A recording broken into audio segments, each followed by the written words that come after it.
नमस्कार. श्री जी के प्रधान लिखित व डॉक्टर रामचंद्र जोशी यांनी अनुवाद केलेली साद देती हिमशिखरे ही कादंबरी आपण वाचत आहोत. आज आपण 4थ्या प्रकरणातला दुसऱ्या भागातला पुढचा भाग वाचायला घेतो आहोत. गुरुदेव एका झाडाखाली अर्धोन्मिलित नेत्र करून बसले होते. आमच्या पावलांच्या आवाजाने त्यांनी डोळे उघडले. आपल्या दर्शनाकरता 2 तरुण आले आहेत असे मी गुरुदेवांना सांगितले. त्या दोघांकडे अपादमस्तक थोडा वेळ पाहत गुरुदेव म्हणाले, बसा. माधव इथे उभा असला तरी बिचकू नका. तो माझ्या विश्वासातला माणूस आहे. तेव्हा तुमचे गुपितही तो तितक्याच कसोशीने सांभाळेल. हे शब्द ऐकून त्या दोघांना धक्काच बसला आणि ते जरा बावचळल्यासारखे झाले. गुरुदेव हसले व पुन्हा म्हणाले, खरेच सांगतो, माझी किंवा माधवची तुम्हाला भीती वाटण्याचे काहीच कारण नाही. तुम्ही कोण आहात आणि तुमचे काय काम आहे हे ओळखले. दोघेही तरुण चुळबुळू लागले. गुरुदेव म्हणाले, कशाला खिशातल्या पिस्तुलांना चाचपता? नको तेव्हा उघडण्याची त्यांना वाईट खोड आहे. गुरुदेवांचा हा शेरा ऐकून तर त्यांच्या चेहऱ्यावर शोट टाकल्याप्रमाणे वारंवार फरक पडू लागला. ते आवाक झाले व शेवटी गुरुदेवांचे त्यांनी अक्षरशः पाय धरले. शांत व्हा आता, गुरुदेव म्हणाले. नि अगदी कसली म्हणून चिंता करू नका, निर्धास्त असा. ते तरुण म्हणाले, गुरुदेव, तुमचे दर्शन घ्यावे नि आशीर्वादही मिळवावा म्हणून आम्ही दोघे येथे आलो आहोत. आम्ही काय हेतूने आलो आहोत हे जाणताच तुम्ही. त्या महाकार्यात तुमच्यासारख्या संतांचा सदिच्छात्मक आशीर्वाद हवाय आम्हाला. त्यावेळी बागेत कुणीही नव्हते. नेहमीच्या शांत व स्पष्ट आवाजात गुरुदेव म्हणाले, तुम्ही अजून लहान मुले आहात. त्यामुळे तुम्ही काय करत आहात याची तुम्हालाच कल्पना नाही. हिंसेने तुम्ही तुमच्या देशात पारतंत्र्याची बंधने तोडू पाहतात. तुमचा विश्वास आहे की तुमची संघटना सर्व बाजूंनी संपूर्ण कार्यक्षम असून तुम्ही परकीय सत्ताधाऱ्यांना देशाबाहेर घालवू शकाल.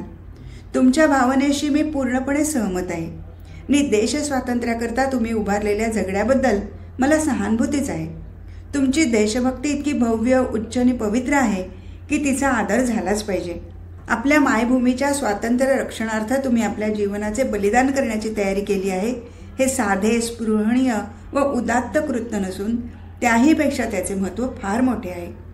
परंतु परकीयांच्या सत्तेखाली तुमचा भारत देश कसा आला याचा कधी तुम्ही विचार केला का? कोट्यावधी भारतीयांवर मूठभर परकीय अधिसत्ता गाजवतात ते कशाच्या जोरावर याचा कधी विचार केलाय का? तुमचे इप्सित साध्य होण्याकरता काही थोड्या परकीयांना कंठस्थान घालण्याने, मग ते राज्य यंत्रणेतील कोणत्याही दर्जाचे घटक असोत, काहीही साधायचे नाही. कारण तेवढ्याने राज्ययंत्र खिळखिळे होत नाही, होणार नाही. तुम्ही तुमच्या देशाचे स्वातंत्र्य घालवून बसलात याची कारणे तुमच्यातील आपापसातील दुफळी, एकमेकांचे हेवेदावे, भांडणे, असूया, सत्तेची अपरंपार हाव आणि निरनिराळे पंथोपपंथ व जातींनी खिळखिळा झालेला समाज हे आहे. जोपर्यंत स्वातंत्र्य संपादनाकरता देशात एकादेयाने प्रेरित होऊन लोक उठाव करत नाहीत, तोपर्यंत भारताला स्वातंत्र्य मिळणे अशक्य. काय पडेल ती किंमत देऊ, पण देशाकरता सर्वजण एकत्रित होऊन स्वातंत्र्य लढू अशी जिद्द बाळगून जेव्हा सारा देश उठेल, तेव्हाच परकीय सत्तेला राज्य करणे अशक्य होऊन तिला हा देश सोडून मिनतवारीने किंवा जबरदस्तीने जावे लागेल. हिंसेने फक्त हिंसा वाढेल व सध्याची राजसत्ता तुमची चळवळ म्हणजे त्यांना आव्हान आहे असे धरून तुमच्याशी मुकाबला करण्याचा प्रयत्न करेल. त्या सत्तेचे प्रतिनिधी त्यांच्याजवळ असलेल्या सर्व दमनशक्तीचा सुप्तासुप्त विचार न करता ही चळवळ चिरडून टाकण्याकडे उपयोग करतील आणि इतकी भयानक दडपशाही होईल की राष्ट्राला स्वतंत्र करण्याच्या तुमच्या प्रयत्नांनाच लुळे पांगणे केले जाईल. ते तरुण म्हणाले, म्हणजे गुरुदेव, तुमचे असे म्हणणे आहे की आपली भारतमाता कधीच स्वतंत्र होऊ नये? या प्रश्नात इतकी तळमळ स्पष्ट दिसत होती की हृदय पिळवटून पोटतिडकीने ते बोलत आहेत असा मला तरी भास झाला. त्या नवतरुणांकडे मी मोठ्या आदराने पाहिले. गुरुदेव म्हणाले, तुम्ही त्रस्त होण्याचे कारण नाही, कारण भारतमाता निश्चितपणे मुक्त होणार आहे. जो कोणी या मायदेशाला स्वातंत्र्य मिळवून देईल तो या देशात सत्य आणि अहिंसेच्या निशाणाखाली सारा देश एकत्र आणेल.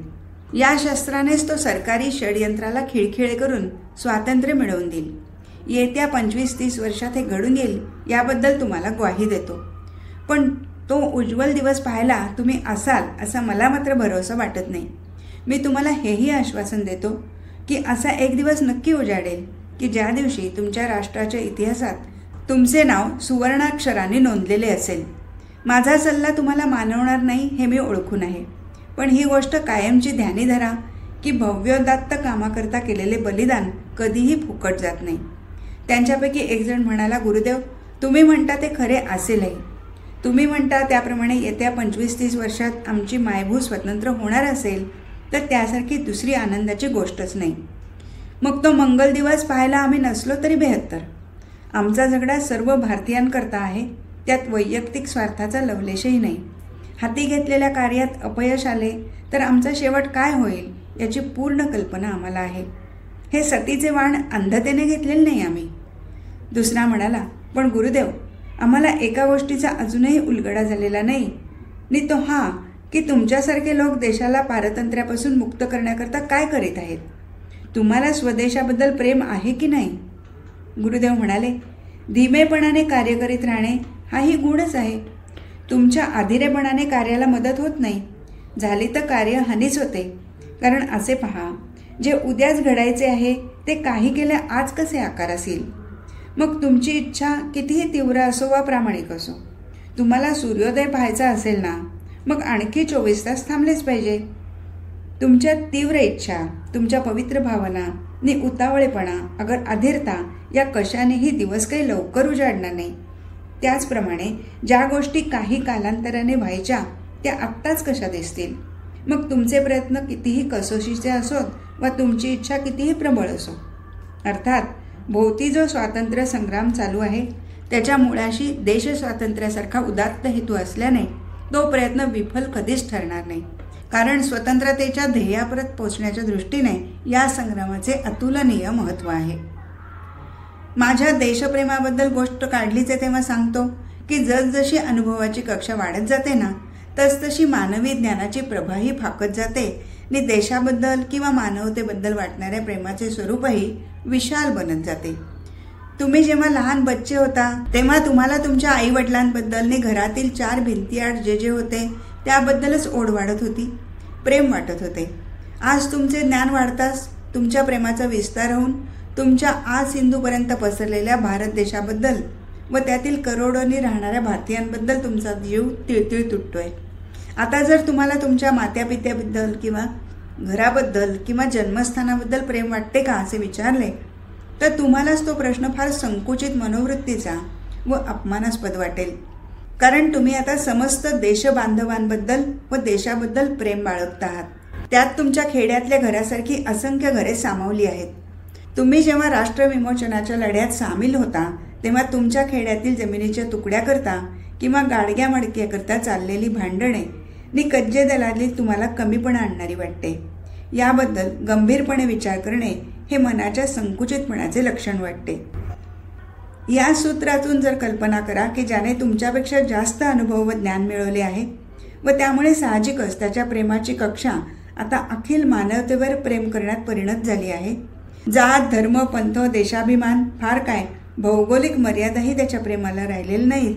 अशा माणसाला तुमच्याप्रमाणे एका जनसमूहाचे दुसऱ्या जनसमूहावर आधिपत्य असणे व नसणे याचे महत्त्व तुमच्या इतके तीव्रतर वाटणार नाही. अर्थात एका बलिष्ठाने दुसऱ्या कमकुवत जनसमूहावर केलेला आपल्या बलसंपदेने दास्यत्व लादावे असे तो कधीच म्हणणार नाही किंवा त्याला ते आवडणारही नाही. या बाबतीत अशा माध्यमांच्या शोधात जरूर असेल की ज्यामधून समर्थ पक्षाला तो पटवू शकेल की निव्वळ बळजबरीने एका देशाने दुसऱ्यावर, असमर्थावर समर्थाने, दास्यत्वाने बंधन लादणे अन्यायाचे आहे, अमानुष आहे. कोणत्याही परिस्थितीत असा विश्वप्रेमी पुरुष दंडेली किंवा रक्तपाताला प्रोत्साहन देणार नाही. कारण त्याचे प्रेम अखिल मानवावर असते. जगातील सृष्ट पदार्थांवर प्रेम करण्यानेच एके दिवशी या अवनीतलावर सुख शांतीची स्थापना होणार आहे. एक दिवस असा नक्की उजाडणार आहे की ज्या दिवशी जगातील एकूण एक मानव प्रेमाचा खराखुरा अर्थ समजू शकेल. महान तपस्वी, संत, महात्म्यांचे जीवन साफल्य यातच साठलेले आहे. तेच त्यांचे कार्य आणि तेवढाच त्यांचा जगाला उपयोग. माझ्याबद्दल कसलाही गैरसमज करून घेऊ नका. तुम्ही असाल तिथे माझे प्रेम तुमच्या पाठीमागे असेल. एवढे बोलून गुरुदेव उभे राहिले व देवळाकडे जायला निघालेही. दोघाही तरुणांनी गुरुदेवांना नमस्कार केला व दुसऱ्या दरवाजाने ते बागेबाहेर पडले. भाग 3. 2 दिवसांनी आम्ही जगन्नाथपुरीला जाण्याकरता कलकत्ता सोडले. आमचे यजमान श्री कृष्णानंद महाराज व इतर साधूही आमच्याबरोबर आले होते. प्रवासात तसे काही विशेष घडले नाही, पण साधूंच्या मेळाव्यात प्रवास एकंदरीत छान झाला. श्री कृष्णानंद महाराजांनी देवालयाच्या मुख्य पुजाऱ्याला गुरुदेव येणार असल्याचे आगाऊ कळवले असल्याने स्टेशनवर गुरुदेवांच्या स्वागताला प्रचंड जनसमुदाय जमला होता. गुरुदेवांवर अक्षरशः फुलमालांचा खच पडला होता. जगन्नाथपुरीच्या मंदिराच्या मुख्य पुजाऱ्याचे आम्ही पाहुणे होतो, तेव्हा आमची सोय पुजाऱ्याच्या आलिशान निवासस्थानी झाली होती.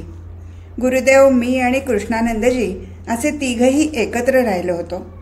आमच्याबरोबर आलेल्या इतरे जणांची व्यवस्था निरनिराळ्या धर्मशाळातून केली होती.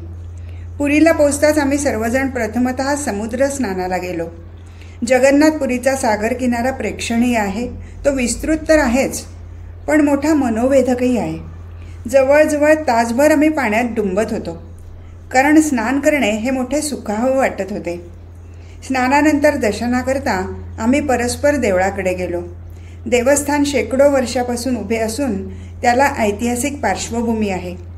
यात्रिकांचे ते एक सुप्रसिद्ध ठिकाण असून दरवर्षी लाखो लोकांची ये-जा असते. आमच्या यजमानाने मंदिराचा इतिहास थोडक्यात निवेदन केला व धार्मिकदृष्ट्या या स्थानाचे महत्त्व केवढे मोठे आहे हे समजावून सांगितले.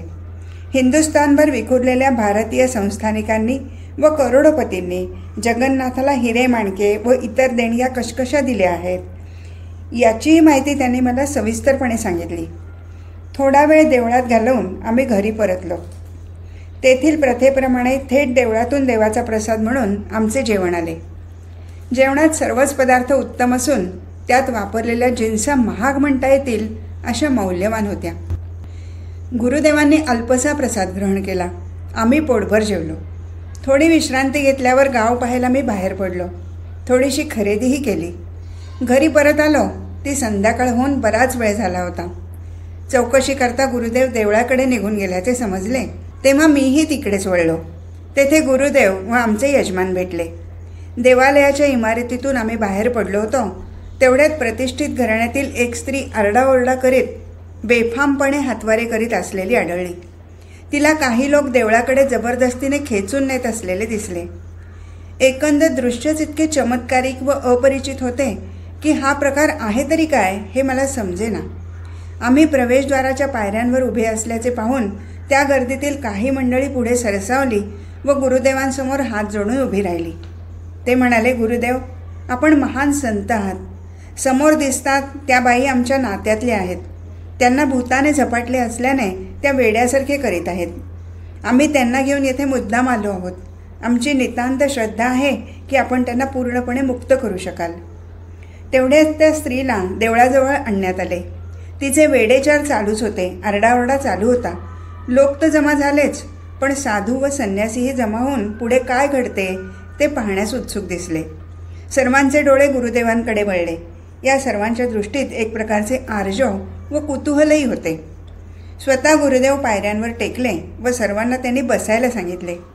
आमच्याबरोबर कलकत्त्याहून आलेल्या एका साधूला हाक मारून ते म्हणाले, झपाटलेल्या स्त्रीवर तुझ्या मंत्राचा उपयोग करून तिची सुटका कर. सर्वांची दृष्टी त्या साधूकडे वळली. त्यामुळे तो साधू मात्र गोंधळून गेल्यासारखा दिसला. तो म्हणाला, गुरुदेव, माफ करा, पण भूतबाधा होऊन झपाटलेल्याचे भूत काढणारा मंत्र माझ्याजवळ आहे हे तुम्हाला कसे ठाऊक? गुरुदेव उत्तरादाखल काही बोलले नाहीत, फक्त हसले.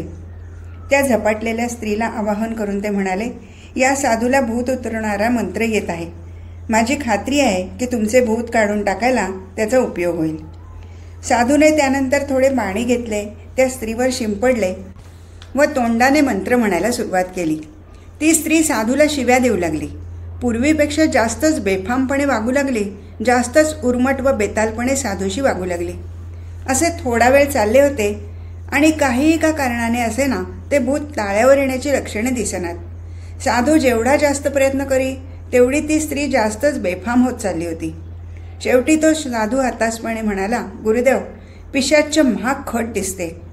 थोडक्या वेळात सहज ते झाड म्हणजे भूतबाधा झालेल्या झपाटलेल्या बाईला सोडील असे वाटत नाही. निदान 1-2 दिवस तरी मला त्याला बोलवायला लागतील. माझी खात्री आहे की मी हे भूत उतरवीन खास, मग ते केवढेही का मोठे असे ना. त्या बाईचे नातेवाईक साधूची करणी पाहत तिथेच बसले होते. ते गुरुदेवांना म्हणाले, आम्ही हे सर्व यापूर्वीही केले आहे. अनेक मांत्रिकांनी आत्तापर्यंत करून पाहिले, पण सर्वांनी हात टेकले आहेत. कारण सगळेच कबूल करतात की पिशाच्च फार खट्याळ व जबरदस्त आहे. तुम्ही काही म्हणा, आम्ही तुमच्याकडे आलो आहोत ते या एकमेव खात्रीने की तुम्ही मनात आणाल तर या पिशाच्याची हकालपट्टी सहज करू शकाल. त्या बाईंना हा त्रास कितीतरी दिवसाचा आहे आणि त्यांची स्थिती काय आहे हे तुम्ही पाहतच आहात. तेव्हा तुम्हीच कृपा केलीत तर आम्ही तुमचे जन्माचे ऋणी हो. त्या बाईची स्थिती इतकी हृदयद्रावक होती आणि एकंदर दृश्यच इतके वेदनामय होते की मी गुरुदेवांना विनवले की काही करा, पण या बाईंना या यातनातून सोडवा एकदाच्या. कृष्णानंदजी महाराज व आमचे यजमान यांनीही माझ्या म्हणण्याला दुजोरा दिला. गुरुदेवांनी मांत्रिक साधूला विचारले की त्यांनी जर भूत उतरवायचा प्रयत्न केला तर त्याचा त्याला अधिक्षेप झाल्यासारखे तर वाटणार नाही ना. तो साधू मुळीच अहमन्य नव्हता, सज्जन होता आणि म्हणून तो म्हणालाही, गुरुदेव, आपण अधिकारी व्यक्ती आहात. तुम्हाला बाईची सुटका करण्यात यश आले तर मला त्यात कसला आहे कमीपणा. त्यात मला पराजित झाल्यासारखे वाटण्याचे काहीच कारण नाही. हा माझ्या प्रतिष्ठेचा प्रश्नच नाही. ज्याने बाईंना लवकरात लवकर आराम पोचेल ते करणे हाच यावेळी मुख्य प्रश्न आहे. बाईंची स्थिती खरोखर दयनीय आहे आणि त्यातून त्यांची लवकर मुक्तता झाली तर मलाही धन्य धन्यच वाटेल. गुरुदेवांनी त्या बाईंकडे दृष्टी रोखली व जरबेच्या आवाजात म्हणाले, खाली बस. बाईंनीही गुरुदेवाकडे जरा तुच्छतेने व रागीटपणे पाहिले आणि दातात काहीतरी पुटपुटत शेवटी ती जमिनीवरच बसली. गुरुदेवांनी आपली दृष्टी त्या बाईवर 1-2 मिनिटे रोखलीने म्हणाले, तू कोण आहेस हे मी चांगले जाणतो, पण या बाईंना त्रास देण्यात तुझा काय हेतू आहे हे मात्र मला ठाऊक नाही. आमच्या सर्वांच्या आश्चर्याला पारावर राहिला नाही.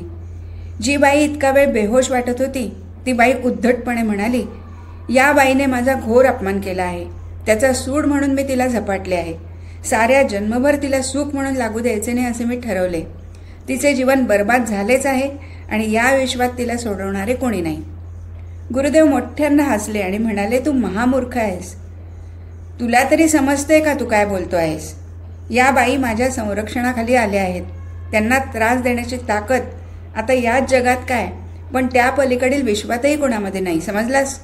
मुकाट्याने मी आणखी काही कारवाई करण्याच्या आत बाईचा पिच्छा सोडतोस की नाही बोल. माझ्या प्रश्नाचे उत्तर देण्यापूर्वी 2दा विचार कर आणि बाईंना सोडून जाण्यापूर्वी तुला काही विचारायचे असेल तर विचार. माझी ही आज्ञा अखेरची आहे आणि बाईंना सोडून तुला गेलेच पाहिजे. बाईंनी गुरुदेवांच्या डोळ्याला डोळा लावून क्षणभर पाहिले आणि मग पडखाऊ आवाजात त्या बोलल्या, तुम्ही महान संत आहात, तेव्हा तुम्ही कोणत्याही प्रकारे पक्षपाती असून चालणार नाही. माझ्यासारख्या पिशाचे योनीत असलेल्याच्या बाबतीतही तुमच्याकडून मी न्याय अपेक्षितो. गुरुदेव त्यावर हसले व म्हणाले, अरे तू तुझ्या ऐहिक मिळकतीवरचा ताबा केव्हाच सोडला आहेस. तुझ्या मित्रांना व नातेवाईकांना इथेच सोडून तू इहलोक सोडलास. अशा स्थितीत फक्त सूड घेण्याच्या भावनेला मात्र अजून चिकटून राहण्याची इच्छा धरतोस. हे चमत्कारिक नव्हे का. वास्तविक सूड भावना बाळगणे हे या जगातही तिरस्करणीय आहे आणि आता तू ज्या जगात वावरत आहेस त्यात तर फारच तिरस्करणीय. अरे म्हणशील तर जितक्या लवकर तू तुझ्या इच्छा, आकांक्षा, महत्वाकांक्षा इत्यादीपासून मुक्त होशील तितक्या लवकर तुझे हे आजचे जीवन आहे त्यातूनही तू मुक्त होशील. बाई म्हणाल्या, माझे सत्याचे जीवन मी मागितलेले नाही. मी जेव्हा तुमच्या जगात वावरत होतो त्यावेळी तुमच्यासारख्या साधू पुरुषाचा सहवास मला लाभला नाही. ते जग सोडण्यापूर्वी एकदाही लाभला नाही. हा काही माझा प्रमाद नव्हे. तुम्ही सत्पुरुषांनीच वास्तविक आमच्यासारख्या दैवहतांवर कृपा होऊन कोणत्याही जीवनात आम्ही असलो तरी त्या वासनमय आयुष्यातून आमची सुटका करायला हवी. तुमची प्रवचने नको आहेत. ज्यावेळी मी मनुष्य रूपाने तुमच्या मर्त्य जगात वावरत होतो तेव्हा पुष्कळ ऐकली आहेत अशी प्रवचने आणि पुष्कळ घेतले आहेत उपदेशामृताचे घुटके. तत्त्वज्ञानाचे वाचन अभ्यास मी कितीतरी केला आहे, पण हे लांछनास्पद आयुष्य काही संपता संपत नाही. नुसत्या तत्त्वज्ञानाचा काही एक उपयोग नाही. जरूर आहे ती रूपपरिवर्तनाची व मोक्षाची. ते रूपपरिवर्तन किंवा मोक्ष काय म्हणशील ते घडवून आणण्याचे तुझ्यात सामर्थ्य आहे, आणि तू मनात आणशील तर तो मोक्ष मला मिळवून तू देऊही शकशील. तेवढी तर कृपा कर.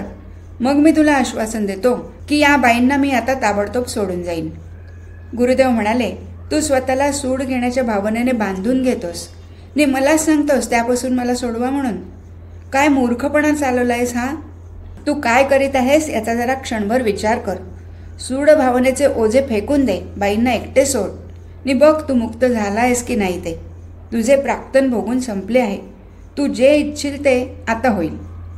बाई एकदम उठून बसल्या व त्यांनी गुरुदेवांचे पाय धरले. गुरुदेवांनी आपले दोन्ही हात त्या बाईंच्या मस्तकावर ठेवून तिला अभय दिले. पाठीवरून वात्सल्यभराने थोपटले. ती उभी राहिली, पण प्रयत्न करूनही तिला स्वतःला सावरता येईना. गुरुदेवांनी तिला आपल्या कवेत घेतली आणि तिची शुद्धच हरपली. तिच्या चेहऱ्यावर गार पाण्याचा शिडकावा केला तेव्हा तिने आपले डोळे उघडले. डोळे उघडून आश्चर्याने तिने सर्वांकडे पाहिले. ती गोंधळली होती व स्वतःच्या केसांकडे व वस्त्रप्रवरणाकडे तिचे लक्ष जाताच तिला विस्मयाचा धक्काच बसला. गुरुदेव म्हणाले, बेटा, आता कसलीही चिंता करू नकोस. तू आता संपूर्णपणे बरी झाली आहेस. आणि त्यांनी तिच्या नातेवाईकांना तिला घरी घेऊन जाण्यास सांगितले. एकही शब्द न बोलता गुरुदेव उठले व तडक समुद्रकिनारी गेले. कोणीही काही बोलून त्यांना त्रास देऊ नये अशी त्यांची मुद्रा आढळली. तेव्हा इतरांना मी सांगितले की गुरुदेवांना एकटे राहू द्या. मी मात्र त्यांच्या पाठोपाठ गेलो. पुळणीवर गुरुदेवांची व माझी गाठ पडली. नंतर आम्ही खूप दूरवर चालत गेलो. मी चौकशी केली की त्यांना कसला त्रास होतोय की प्रकृती बरी नाही. यावर त्यांनी उत्तर दिले की मला कसलाही त्रास होत नाही की अस्वस्थता वाटत नाही. प्रकृतीलाही काही झालेलं नाही. जरा वेळाने तेच म्हणाले, माधव, या जगाचीने तुझी फारच थोडी जानपैचान आहे आणि अध्यात्मशास्त्र तर तुला काहीच अवगत नाही. अध्यात्मशास्त्रात आणि अतींद्रिय शक्तींच्या गूढवादाच्या अभ्यासात जर कशाची काळजी घ्यायची असेल तर ती याचीच की लौकिक सिद्धी किंवा ज्या कृतीने विख्यात हो त्या गोष्टी कटाक्षाने टाळायला हव्या असतात. आता हे स्थान सोडून आपल्याला गेलेच पाहिजे, नाहीतर आपल्याभोवती हजारोंचा गराडा पडेल आणि त्यांच्या अनेक व्याधी बऱ्या करण्याकरता ते मला गळ घालतील. नियतीच्या गतीमध्ये कोणालाच बदल करता येत नसतो आणि कोणीही कोणालाच कायमचा आराम अगर रोगविकृतीपासून मुक्ती देऊ शकत नाही. सर्वसामान्य माणसाला काहीही समजावून घ्यायला नको असते. त्यांना स्वतःला मन लावून कसलेही प्रयत्न करायला नको असतात. आयुष्याला शिस्तबद्ध वळण लावून घेण्याची कोणाचीही तयारी नाही. शिकण्याचे कष्ट नकोत. ज्ञानप्राप्तीकरता कसल्याही हाल अपेष्टा भोगायला वा तपश्चर्या करायला नको. त्यांना साऱ्या गोष्टी देणगी रूपाने हव्यात. फक्त चमत्कार पाहायला हवेत. केवळ गंमत म्हणून, जिज्ञासा म्हणून बस. स्वतःची दुःखे किंवा त्रास, कष्ट किंवा अडचणी दूर करण्याकरता स्वतःच्या जीवनात एवढे देखील बदल करायची तयारी नसते त्यांची. मन मानेल तसे बेछूटपणे वागणे एवढेच त्यांना ठाऊक असते. आम्हाला घरी परतायला सायंकाळचे 7 वाजले. जेवण उरकल्यावर आमच्या यजमानांनी विनंती केली की कलकत्त्याप्रमाणे गुरुदेवांनी 4 शब्द येथेही सांगावेत. गुरुदेव त्या रात्री काही बोलण्याच्या मनस्थितीत नव्हते. शिवाय ते तितकेसे प्रवचनाला अनुकूलही नव्हते. परंतु आग्रहच असेल तर थोडा वेळ बसून लोकांच्या काही प्रश्नांची उत्तरे देण्याचा प्रयत्न करीन. तसे करण्यात मला आनंदच वाटेल, असे ते म्हणाले. तेव्हा आमच्या यजमानांनी त्यांच्या बंगल्याच्या गच्चीवर एक अनौपचारिक बैठक घेतली. जगन्नाथपुरी हे 4 धाम यात्रेपैकी एक सुप्रसिद्ध स्थान असल्याने तिथे यात्रेकरूंची रोजच गर्दी असते. तेव्हा गुरुदेव बोलणार आहेत ही कुणकुण लागताच रात्री 9च्या सुमाराला श्रोत्यांनी गच्ची भरून गेली. नेहमीप्रमाणे सुरुवात करीत गुरुदेव म्हणाले, तुम्हा सर्वांच्या इच्छेप्रमाणे मी इथे आपणासमोर बसलो आहे. तेव्हा तुम्हाला काय विचारायचे असेल ते विचारा. प्रश्न मात्र सुटसुटीत असावेत. श्रोत्यातून एक आवाज उठला, गुरुदेव, आज सायंकाळी भूताने झपाटलेल्या बाईंची भूतबाधा आपण दूर केली हे दृश्य आम्ही सर्वांनी पाहिले आहे. कृपा करून पिशाच्य बाधा म्हणजे काय व ती कशी होते याचे विवरण केल्यास बरे होईल. पिशाच्य माणसाच्या मानगुटीवर बसते आणि बाधा झालेल्याच्या मुखातून आपल्या अतृप्त कामना कशा प्रकट करते. गुरुदेव म्हणाले, तुमच्या प्रश्नाचे सविस्तर उत्तर द्यायचे तर फार वेळ लागेल. तरी थोडक्यात मी या प्रश्नांचा उलगडा करतो. लक्षपूर्वक ध्यान मात्र असू द्या. पूर्वजन्म वगैरेच्या भानगडीत मी यावेळी शिरत नाही. परंतु एवढेच सांगतो ते ध्यानात असू द्या की मनुष्याचा मृत्यू व पुनर्जन्म यामध्ये भूत पिशाच्याची एक योनी असते. त्यांचे एक निराळे जग आहे. काहींना त्या मध्यस्थितीतून अवस्थांतर होण्यापुरतेच त्या स्थितीतून जायचे असते, तर काही जणांचा मुक्काम त्या अवस्थेत जास्त असतो. कृपा करून गैरसमज करून घेऊ नका की प्रत्येक मृतात्म्याला त्या अवस्थेतून जावेच लागते. काहींना जाणे जरूर असते एवढे खरे, पण त्यांच्याबद्दल फक्त आपण बोलणार आहोत. मृतात्मा पिशाच भूतयोनीत कशामुळे प्रवेश करतो तो प्रश्न प्रस्तुत नसल्याने त्याबद्दल पुढे बोलू किंवा पुन्हा केव्हा आपल्याला एकत्रित गप्पा मारण्याची वेळ येईल तेव्हा बोलू. मनुष्य जेव्हा मरतो तेव्हा जन्मभर त्याने उराशी बाळगलेल्या तरतरेच्या कामना, वासना, भावना, आवडीनिवडी आणि अशाच कितीतरी गोष्टी शरीर मृत होताच त्याला सोडून जातात. या सर्व अतृप्त वासना भूत पिशाच योनीमध्ये एकत्रित होतात. मनुष्याच्या शरीराच्या 2 अवस्था असतात, एक घनस्वरूप आणि दुसरी सच्छिद्र. शरीराच्या घनस्थितीतून काही आरपार जाणे कठीण असते, पण त्यांच्या छिद्रारंध्रातून घाम आदी द्रव व वायुरूप पदार्थ सहज जाऊ शकतो. व्यक्तितित्य प्रकृती ही केवळ वाक्प्रचार म्हणून खरा नसून वस्तुस्थिती तशीच आहे. मनुष्याचे शरीर असंख्य जालकांच्या म्हणजे टिश्यूज तंतुमय गुंतवणुकीने भरलेले असते आणि प्रत्येकाचे हे तंतू वेगळे असतात. सर्वसाधारण नियम सांगायचा तर स्त्रियांचे जालक पुरुषांपेक्षा जास्त सच्छिद्र असतात. अशा सच्छिद्र जालकांचे पुरुषसुद्धा असतात. भूतनी पिशाची योनी ही अदृश्य योनी आहे, कारण ती वायू अगर धुरापेक्षाही सूक्ष्म आहे. तीच या सच्छिद्र शरीरातून सहजगत्या आतबाहेर वावरू शकते. आपली जरबती भूते अशा शरीरावर बसवतात, म्हणून भूतबाधा झालेल्या पुरुषांपेक्षा स्त्रियांची संख्या अधिक आहे. भूते स्त्रियांच्या सच्छिद्र शरीर स्थितीचा व मनस्थितीचा सुद्धा फायदा घेतात व त्यांना पछाडतात. स्त्रिया या पुरुषांपेक्षा मनाने हळव्या असतात. त्या मनावर सहज परिणाम करून घेणाऱ्या असतात. त्यामुळे भूतपिशाचे त्यांना पाहिजे तसा स्त्रियांचा उपयोग करून घेतात. अतृप्त वासनांचा भूते हा एक गठ्ठा असतो. त्यामुळे भूत ज्याच्या मानगुटीवर बसते त्या झाडाच्या माध्यमातून ते आपल्या अतृप्त राहिलेल्या गोष्टींचा पाढा वाजते. तृप्ती होईपर्यंत ते झाडाला सोडून जात नाही. पुष्कळदा सूडाच्या भावनेने पेटलेले भूत अगत पिशाच झाडाचा विदारक शेवट करूनच त्याचा पिच्छा सोडते. त्या भूतपिशाच्यावर ताबा मिळवण्यासाठी अनेक युक्त्या आहेत. त्यापैकी मंत्र सामर्थ्य एक होय. मंत्राचे सामर्थ्य त्याच्या परिणामातूनच ओळखता येते. मंत्राचा परिणाम सर्वच पीडितांवर होत नाही असे आपल्याला म्हणायचे आहे का? सायंकाळी तुम्ही बाईची भूतबाधा दूर केली, ती मंत्राने केली की दुसऱ्या काही साधनाने? श्रोत्यातून एकाने विचारले. गुरुदेव म्हणाले, मंत्र हे कुऱ्हाडीसारखे असतात. कुऱ्हाड ज्या वस्तूवर चालवावे तिचे 2 तुकडे करू शकते. ती जर कठीण पदार्थावर आपटली तर ती स्वतः दुभंगून निरुपयोगी होते. मंत्राचेही तसेच आहे. ज्याच्यावर मंत्र टाकायचा त्या वस्तूच्या सामर्थ्यावर मंत्राचेही परिणामकारकत्व अवलंबून असते. सायंकाळच्या प्रकाराबद्दल म्हणायचे तर हे लक्षात असू द्या की मंत्रापेक्षाही सामर्थ्यवान अशा इतर कृती आहेत की ज्यांनी जगातील मूलतत्वाशीही मुकाबला करता येतो. ज्याला हे विश्व आणि ते ज्याचे बनले आहे ती मूलतत्वे यांची पुरेपूर ओळख आहे त्याला मंत्राची जरूर पडत नाही. त्यांच्याशिवाय त्याला कित्येक गोष्टी लीलया करता येतात. मला वाटते उपस्थित केलेल्या प्रश्नाचे मी समाधानकारक उत्तर दिले आहे. तेव्हा इत्यलम. मला आता विश्रांतीची जरूर आहे. एवढे बोलून गुरुदेव उठले व सरळ गच्चीच्या पायऱ्या उतरून खाली आले. मीही त्यांच्या पाठोपाठ गेलो आणि त्यांना काही हवे आहे का याची चौकशी केली. ते म्हणाले, माधव, जरा आपण समुद्रकिनारी फिरून येऊया. पुळणीवर आल्यावर मला आढळले की गुरुदेव बोलण्याच्या लहरीत आहेत. ते म्हणाले, माधव, मंत्रांच्या पाठीमागे लागून अनेक लोक आपल्या आयुष्याचा उगाच अपव्यय करतात. सर्वसाधारणपणे नैसर्गिकरित्या जे कोणी करू शकणार नाही ते करून दाखवण्याच्या ईर्ष्येने मनुष्य पेटतो आणि तो या मंत्रतंत्राच्या आहारी जातो. सर्वसामान्य जनता अज्ञानी असते. मांत्रिकाच्या कृतींना ते अर्थातच चमत्कार म्हणू लागतात. पण खरे म्हणशील तर हा काळ, वेळ व मानवी शक्तीचा निष्कारण होत असलेला अपव्यय आहे. त्याने खरोखरच काही साध्य होत नाही. नसता दंभ आणि अहंकार मात्र दिवसानुदिवस वाढत जातो आणि सारी शक्ती नित्य नव्या फसवेगिरी करण्याच्या लांड्यालबाड्या करण्यात मात्र खर्च होते. त्याने थकवा वाढत जातो आणि मंत्राने जी शक्ती केंद्रीभूत केलेली असते ती झपाट्याने क्षीण होऊन ते अक्षरशः निष्प्रभ होतात. मन एकाग्र करणे दुरापस्त होते.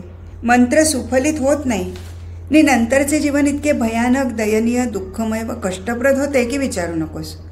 माझ्या पाहण्यात असे शेकडो लोक आहेत की या मंत्रविद्येच्या नादी लागून आपले आयुष्य संपूर्णपणे बर्बाद करून घेतले आहे. आणि ही सारी धडपड कशासाठी? 4 लोकांना चमत्कार दाखवून झुलवण्यासाठी. त्यामुळे मिळणारी प्रसिद्धी, नाव, पैसा, झगमग यासाठी. ज्ञान संपादन करण्याच्या व सत्याचा शोध घेण्याच्या मार्गातील ही फार मोठी दरी आहे. तेव्हा मला एवढेच सांगायचे आहे की या अधपतापासून होणारा कपाळमोक्ष टाळायचा असेल तर जगाच्या डोळ्यावर येणारे, लोकांना दिपवणारे असले प्रयोग करण्याच्या मोहात तू कधी पडू नकोस. मी विचारले, गुरुदेव, तुमच्या या आदर्शाचा अर्थ असा तर नव्हे ना की जर कोणी आपल्या सामर्थ्याचा अगर संपादन केलेल्या गूढ विद्येचा उपयोग करून चमत्कार करण्यात किंवा एखाद्या रुग्णाला बरा करण्यात करील तर त्याला त्याची शारीरिक शक्तीही घालवावी लागते, नाहीतर तुम्ही म्हणता तो थकवा कुठून वा कसा येईल? गुरुदेव म्हणाले, मन थकले म्हणजे शरीराला थकवा येतोच. चमत्काराच्या मागे लागलेला मनुष्य आपल्या मानसिक शक्तीचा एवढ्या मोठ्या प्रमाणात पण नकळत उपयोग किंवा अपव्यय करत असतो की सतत होणारा हा व्यय शेवटी शारीरिक सामर्थ्य ढासळून टाकल्याशिवाय राहत नाही. जे अध्यात्मशास्त्रात व ज्ञानमार्गात असतात ते एक तऱ्हेचा शक्ती संचय करत असतात आणि रोगमुक्तीसारखे चमत्कृतीजन्य आश्चर्यही ते करू शकतात. अशा माणसांचा सारा उद्योगच इतरे जनांपेक्षा भव्य दात्त असे संपादन करण्याचा असल्याने साध्या मांत्रिकापेक्षा त्यांची शक्ती कितीतरी पटीने जास्त असते. परंतु असली माणसेही प्रसिद्धी, कीर्ती, नावलौकिक आणि त्यापासून मिळणारी संपत्ती आणि वैभव यांच्या आहारी जाऊन सर्वस्व गमावून बसतात. ज्यांच्या जीवनाशी अशी शोकांतिका झालेली आहे अशी थोडकी उदाहरणे नाहीत. एकदा या झगमगाटाकडे लक्ष लागले की ज्या आत्मानंदाकरता ते या मार्गाला लागले ते आत्मानंदाचे ध्येय दृष्टीआड होते. तेव्हा अध्यात्मात पडताना या अधपातापासून किंवा ध्येय विचलनापासून आपण कसे दूर राहू याची काळजी प्रथमपासूनच घ्यायला हवी. ध्येयाप्रत पोहोचेपर्यंत इकडे तिकडे पाहायचे नाही असे एकटक चालण्याचा हा अध्यात्मदर्शनाचा मार्ग आहे. मी म्हटले, गुरुदेव, जेव्हा गुरु आपल्या शिष्याला मार्गदर्शन करत असतो तेव्हा त्याला आपल्या शक्तीचा व्यय करावा लागतो का?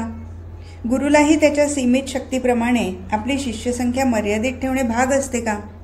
तसे जर त्याने केले नाही तर गुरुला थकवा येईल की नाही? गुरुदेव म्हणाले, तुला हे जे वाटते ना ते खरे नाही. गुरु जेव्हा शिष्याला संथा देतो व मार्गदर्शन करतो तेव्हा त्याला स्वतःच्या शारीरिक व मानसिक शक्तीतून उचलून अगर कमी करून काही द्यायचे असते असा तो प्रकार मुळीच नसतो. तेव्हा किती शिष्यांना त्याने मार्गदर्शन केले ही गोष्ट त्याच्या मानसिक अगर शारीरिक शक्तीवर निर्भरित नसून गुरु स्वतः किती काळपर्यंत शरीराने जगणार यावर म्हणजे काळावर ती गोष्ट अवलंबून आहे. दिव्याच्या उजेडाचा कुणाला उपयोग होवो अगर न हो, तेल असेपर्यंत दिवा जळत राहील. सूर्य ठराविक वेळी उगवेल, ठराविक तास उजेड देईल आणि नंतर मावळेल आणि पुन्हा तो दुसऱ्या दिवशी पूर्वेकडे उगवेल. उजेडाचा किंवा अंधाराचा कोण किती फायदा घेईल यावर त्याचे उगवणे मावळणे अवलंबून असत नाही. त्याचप्रमाणे ज्याला आत्मसाक्षात्कार झाला किंवा ज्याने ज्ञान संपादन केले आहे व सार्थपणे ज्ञानी हे अभिधान प्राप्त करून घेतले म्हणून गुरुपदही मिळवले, त्याला मार्गदर्शन करण्याच्या दृष्टीने शिष्य संख्येची मर्यादा पडू शकत नाही. तुझ्या मनात असा प्रश्न उद्भवणे साहजिक आहे की एकाच गुरुच्या सान्निध्यात असलेल्या निरनिराळ्या शिष्यांच्या ज्ञानात समानता का आढळत नाही? याचे उत्तर सोपे आहे. पाऊस सगळीकडेच पडत असतो परंतु पीक पाणी सगळीकडे सारखे आढळत नाही. एका जमिनीत पीक तरारलेले दिसते तर दुसऱ्या जमिनीत अक्षरशः खडखडाट आढळतो. का? तर ती जमीनच नापीक असते. प्रत्येक मनुष्याची घडणही वेगवेगळी असते. शारीरिक व मानसिक ठेवण माणसागणिक वेगळी असते. तेव्हा गुरु एक असला तरी शिष्याची बौद्धिक तयारीची पावले वेगवेगळी आढळतात. घरी परतलो तो खूप रात्र झाली होती. दुसऱ्या दिवशी सकाळी दिवाणखान्यात आमच्या यजमानांची व माझी गाठ पडली तेव्हा आढळले की काही जण आमच्या यजमानांपाशी मोठ्या सलगीने बोलत आहेत. माझीने त्यांची ओळख करून देण्यात आली. ते लोक बंगालमधील बडे जहागीरदार होते व जगन्नाथपुरीला आले होते. गुरुदेवांचा आणि त्यांचा अगोदरपासूनचा परिचय असल्याने त्यांना जेव्हा कळले की गुरुदेव इथे आले आहेत तेव्हा त्यांचे दर्शन घेण्याकरता ते मुद्दाम आले होते. गुरुदेवांच्या गळ्यात घालण्याकरता त्यांनी टोपल्या भरभरून हार आणले होते. त्यांना देण्याकरता कितीतरी वस्तू आणल्या होत्या. गुरुदेव खाली केव्हा येणार याची त्यांनी माझ्याजवळ चौकशी केली. गुरुदेव काय करीत आहेत ते पाहण्याकरता मी त्यांच्या खोलीत गेलो. ते खुर्चीवर स्वस्थ बसले होते. जवळच्या टेबलावर दूध घेतलेला रिकामा कप होता. मी म्हटले, गुरुदेव, आपल्याला भेटण्याकरता खाली दिवाणखान्यात लोक थांबले आहेत. आपल्याला खाली यायला किती वेळ आहे हे विचारायला मी आलो आहे. गुरुदेव म्हणाले, तू पुढे होऊन त्यांच्याशी बोलायला सुरुवात कर, मी येतोच पाठोपाठ. मी खाली आलो व गुरुदेव खाली येत आहेत असे मी जमलेल्यांना सांगितले. अर्ध्या तासाने गुरुदेव आले.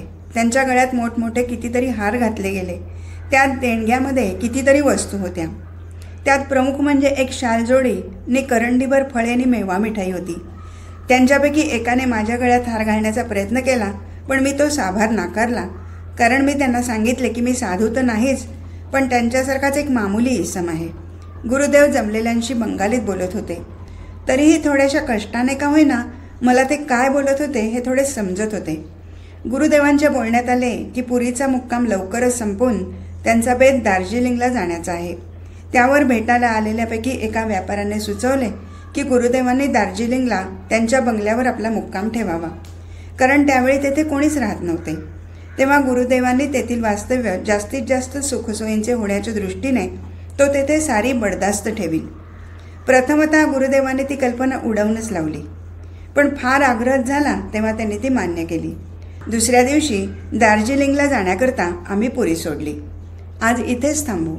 हरिओम तत्सत.